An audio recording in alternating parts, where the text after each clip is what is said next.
Hey guys, how y'all doing today? My name is Franchise Fanatic and welcome back to the channel. This, for you guys, is a Indiana Jones video. Now, because Indiana Jones 5 is currently going to be filming, probably by the time you're watching this, apparently they're going to be filming in spring.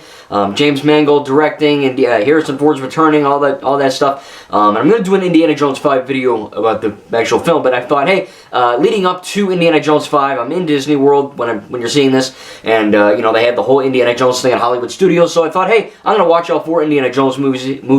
I know them all by heart, but I figured, hey, they're freaking good, so I'm going to review them. So today we're going to be reviewing Indiana Jones and the Raiders of the Lost Ark, or just Raiders of the Lost Ark. Now, this came out in 1981, so a few years after Episode 4, A New Hope, Star Wars.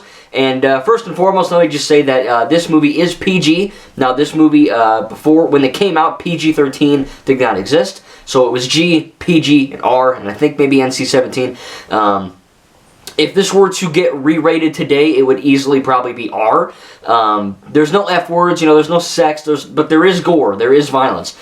People, when they get shot, you do see blood. Not a lot of blood, but you do see it. And then, of course, the big infamous, you know, they open the freaking ark and the dude's face melts and it's extremely gory. Renee Belloc's face just, you know, blows up like cat food chunks. And it's badass and it looks awesome. But little, I guess, Easter egg is that this movie was going to be rated R. It was going to get a rated R rating. And then they said, look, Steven Spielberg, director, was like, look, we can't freaking have this movie rated R. What can we do to tone it down? And they said, when Renee's head explodes, add fire. And so they added fire in post, and that's how it got a PG rating. So, pretty strange. But yeah, going back to, you know, this time period, you know, when the Nazis roamed and all that, I thought was a pretty cool setting. But really, Raiders of the Lost Ark kind of pioneered action film and pioneered adventure films as a whole, right? Like, you look at Tintin, you look at Uncharted, Tomb Raider, you know, stuff like that. You really have to owe it all to Indiana Jones, right? He's kind of like the godfather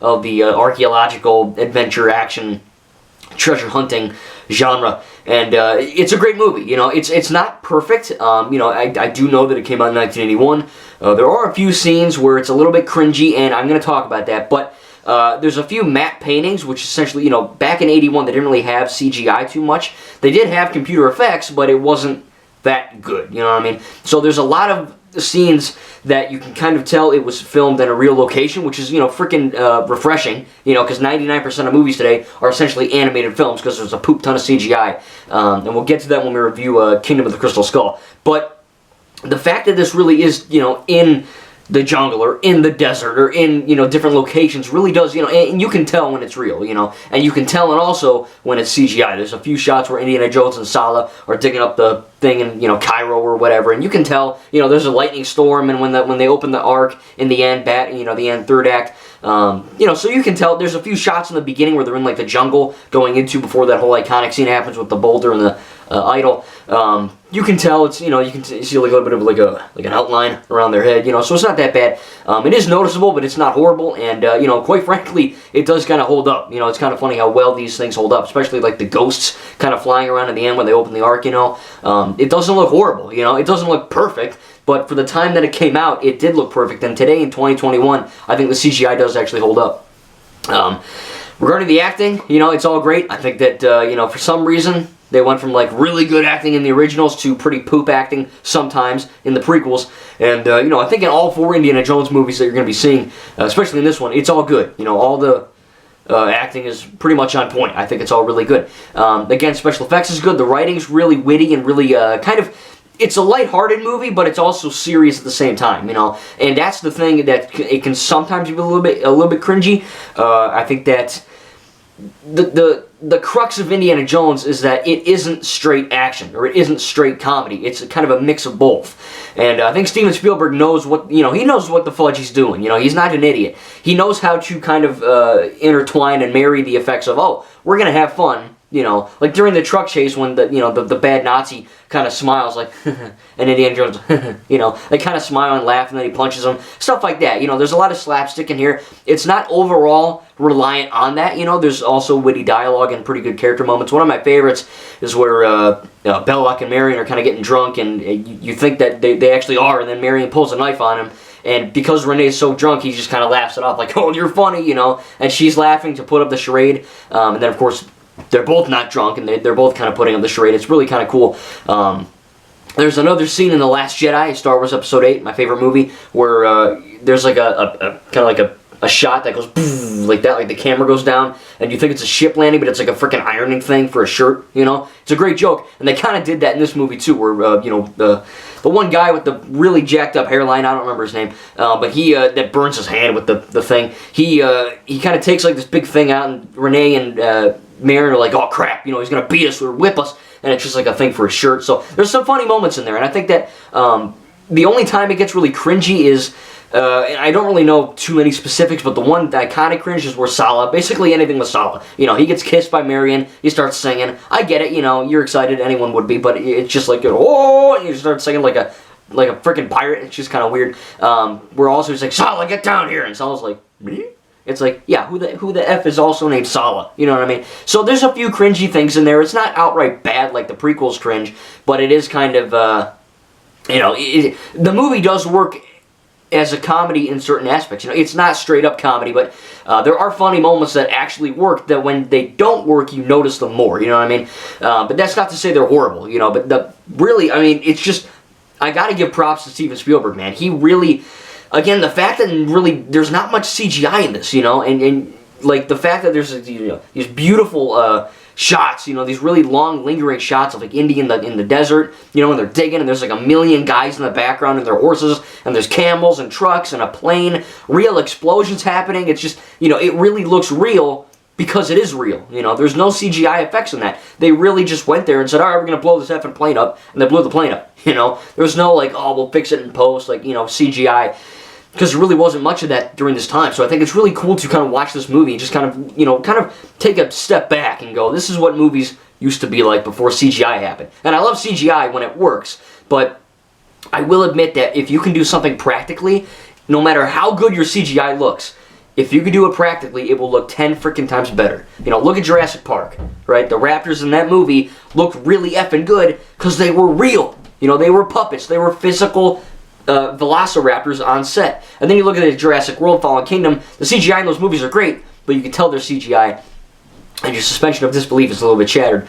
But there's a lot of things in there that kind of, you know, basically, I'm not saying all old movies are better than new movies, but I think there's a good blend of CGI and practical, and this movie really did a good job of doing that. Like I said, the set pieces are freaking fantastic. I mean, I'm watching this, and I'm like, dude, I want to rewatch Tintin. You know, the show and the movie. I want to replay all 4 Uncharted games, you know, because there are certain aspects of, like, Uncharted 4 of Thief's End where, you know, Nathan Drake is kind of, like, in the mud in the desert, like, with his rope attached to a truck, you know, and he's holding on. They do that in this movie, you know. Indiana Jones whips the frickin' thing and he's dragging around, you know, so there's certain elements that kind of borrowed each other from different aspects. But really, like I said, this movie kind of, it really did. It pioneered such great things, you know. There's so many funny moments mixed with these action-packed scenes, and, you know, it's goofy, but it's not, like, stupid kiddie goofy. You know what I mean? Like, they do a good job of blending comedy slapstick with high-octane action, blood, guts, and, of course, you know, this raw feel. You know what I mean? Like, when Indiana Jones gets shot, you see blood splatter, you know, and then he punches him in the... whereas he got shot, you know. There's different really kind of brutal things in there. And then you also get the scenes where, like, they laugh, or, you know, like this slapstick where, like, Marion throws the freaking mirror, hits him in the head. That's actually funny, you know what I mean? There's a lot of good moments, and I think Steven Spielberg is really good at kind of balancing those. So there's a reason why this freaking movie, you know, there's a reason why it's so well loved and so iconic and, you know, beloved. It's because it's good, you know what I mean? There's a few CGI moments where you can tell it wasn't real, and there's a few, you know, I guess cringy humor sometimes, but really all of the good outweighs the bad, and I think for being made in 1981, holds up really freaking good in 2021.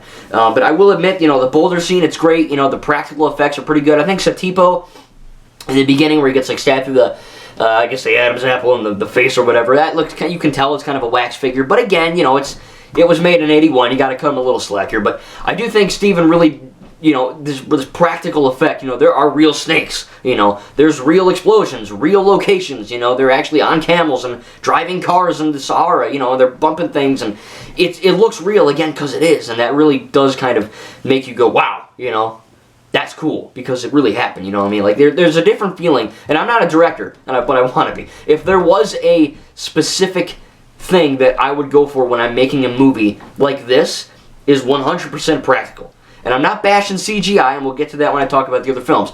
But I do think that having, you know, real actors drive real cars and be in real locations really adds to the immersion and makes the acting a little better, you know. But I loved it all, you know. I mean, it's funny, it's action-packed, it's got some really brutal moments. Again, it was going to be rated R. There's that scene, of course, where that Cairo dude's like flipping, the Muslim dude or whatever, he's flipping the freaking sword, and Indiana Jones just shoots him and he's dead. You probably know this, I think the whole internet knows this, but if you didn't know, fun fact, there was supposed to be a huge action-packed fight scene with choreography, and Harrison Ford just said, look, I don't feel good, he had the, you know, the cold or something, and he said, how about I just shoot the guy? And Steven was like, okay. So he just, so that's how it happened. He had a cold, he said, F it, shoot him. And that's what they did. So, you know, there's a lot of input with the actors, and I think that's kind of cool. Steven Spielberg looks like a very flexible actor, or director from the, you know, stuff that I've actually seen him in, or seen him direct. But again, man, Indiana Jones and the Raiders of the Lost Ark, or Raiders of the Lost Ark, they wasn't called Indiana Jones, just like how Star Wars A New Hope wasn't called The New Hope. When it came out, it was just called Star Wars.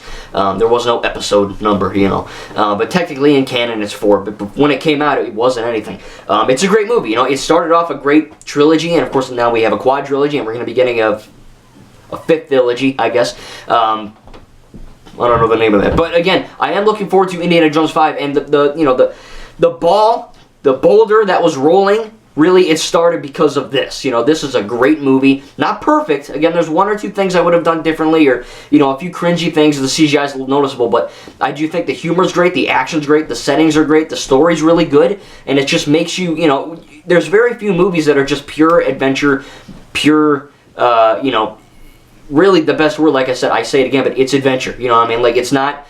You look at Indiana Jones, and he's not he's not Batman. He's not the best fighter in the world. He'll punch some guys, but he gets beat up a lot. You know what I mean? He's not a great fighter. He's, most importantly, a professor. But he does go on these adventures, kind of like Tintin. You know what I mean? Tintin first is a reporter. You know, Nathan Drake is a treasure hunter. You know, they're not just brawlers. You know, they know how to fight and handle themselves, and I think that's a good element to them. You know, they're not just, you don't look at Indiana Jones and go, oh, all he can do is punch people, but he's smart. He's kind of like Batman, you know what I mean? So I think it's a good, you know, character arc that they kind of handle there. But anyway, tell me in the comments what you think about Indiana Jones and the Raiders of the Lost Ark. Again, I'm probably going to give it an A. It's a great start to a great franchise. And you know, they did a lot of good things right. Again, just 1 or 2 things a little iffy. But other than that, it's a great film. It holds up really freaking well. And I hope you guys enjoyed it. Again, tell me what do you think about Raiders of the Lost Ark. What's your favorite Indiana Jones movie? I am going to be covering, reviewing Temple of Doom, Last Crusade, and The Kingdom of the Crystal Skull. And I'm also going to release a video on talking about Indiana Jones 5 and what I think about that. So again, I hope you guys enjoyed this video. I really love watching these movies. You know, these movies are great. And again, when you're watching this, I'll be in Disney. So hopefully they have, I don't know if they have the stunt because of the Rona, the Chihina, the sea virus, the corona, whatever you want to call it, the pandemic that's going on. I don't know if they're going to actually have the, you know, epic stunt spectacular. I hope they do. I'll find out, right? I'll be experiencing it when you're watching this. But anyway, I'll tell you maybe in the comments. Who knows? Yeah, so again, tell me in the comments what you think. I think it's a really great movie and a really great start to a good franchise. And I cannot wait to review The Temple of Doom. I'm going to watch that probably at the time of recording this. I'll probably watch it tonight as I'm making this. So I can't wait. Thank you guys, and we'll see you in the next video.